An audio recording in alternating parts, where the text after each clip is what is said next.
Hello and welcome to Non-Stop Wrestling Chat. My name is Barry and this is your Impact Wrestling review. Before we get into today's show, guys, don't forget to hit like, subscribe and that beautiful notification bell. And a big thank you to all the new subscribers that we've got recently. If you could do me a favour and share the channel and try and get us to 50 before Christmas, it will honestly make me the happiest bald man on the planet. So let's get that done and let's get into today's show. So we kick off with the kind of a look at a bus heading to Nashville. Josh Matthews saying that he's going to be entering that bus tonight to interview Omega. And then we get the first match, which is Josh Alexander versus Chris Sabin. Chris Sabin picked up the win here, guys. 3 stars. This was fantastic. Both guys got a good offense in. Just an awesome match and a really, really fun opener. I'd probably say this was match of the night as well. And if it was a match set to grab that AEW audience who are there to watch Kenny Omega, or grab that wrestling audience that maybe haven't been there for long and are just coming back, that's definitely would have got them hooked. Then we get Moose backstage with Chris Bay. Bay wants to discuss strategy, but Moose is ignoring him. Finally, Moose says, "My hands do the talking," and is Bay sure he wants to talk?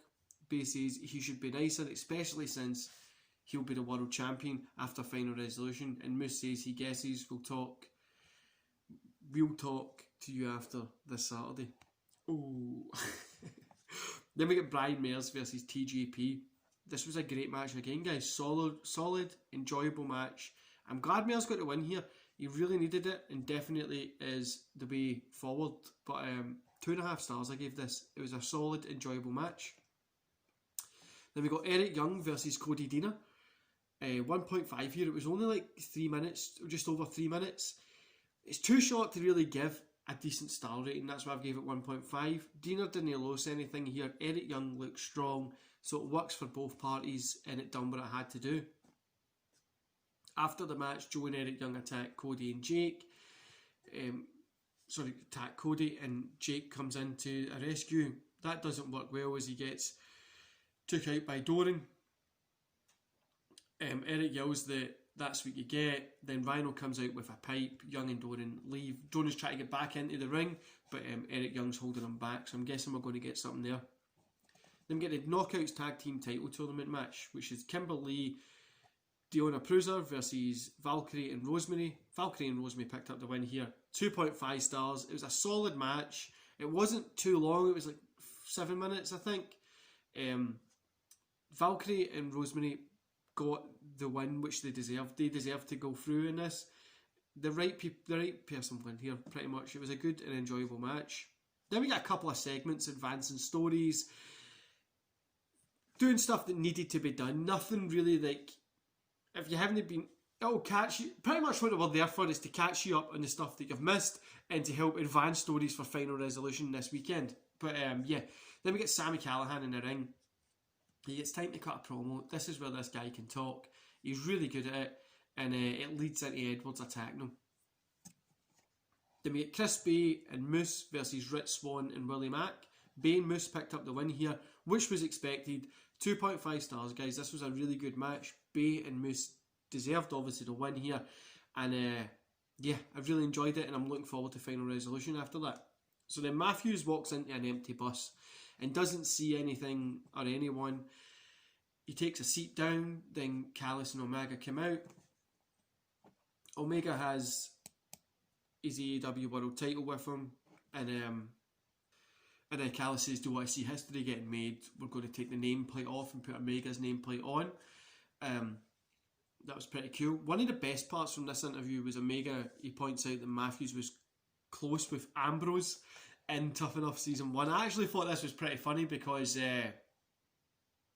obviously he's called John Moxley in AEW, but kind of throwing that Ambrose stuff in there was like the only problem is I hate with that is like it's always like shots at WWE. I think they should just try and focus on their sale, but you know, it's working alright. They go on a little. The whole lot of this promo was kind of awesome. Kenny calling himself the Collector, and to be honest, it was done really well, and it was a really cool kind of promo. Overall, guys, I gave the whole show 3 stars. It was a great show. one thing I loved about today's show was, or last night's show, was the kind of ad for AEW on Wednesday, and it was like done in like the 1980s style. I honestly thought it was pretty cool. But yeah, so great show, and also a good welcome to a lot of people that might just be tuning into Impact for the first time, for a long time. If they're just coming over and this is your welcome to the show, it's pretty good. I think a lot of people are going to be like, oh, they've put a good foot forward, let's keep it moving. And I really am excited about it as well, to get some new eyes onto Impact. You know, I've been loving Impact this year. I started watching it again, I think it was May or June, and I've definitely been loving it. The stuff with Kenny was really gold. It was brilliant. It's good to see him as a heel. I like this crossover stuff. There's so much they can do with the crossover stuff with the Impact guys and the AEW hostile takeovers, or a pay-per-view together, or whatever. There's so much they can do, and there's so much that they deserve to do. Anyway, guys, like I say, this was a good show. It was... Impact Wrestling was just what it's always been, a good wrestling show, but added in a little bit of AEW, and just to make it feel different, just gave it that little bit of edge, and it was really cool. I really enjoyed it, and I hope you guys enjoyed it as well. Like I says, guys, I always say, keep supporting Impact Wrestling. They're there for a long run. They've been there since TNA and all the way through when they got Sting, Kurt Angle, Christian, the weird time with Hogan and that. But you know, they've been there and they've done stuff. They've been to the bottom, they've been to the top, the bottom, the top, the bottom, well, the middle, the bottom. Like, but these guys deserve the support that you guys should give them. Definitely 100% deserve that support. Anyway, guys, I'm going to love yous and leave yous there.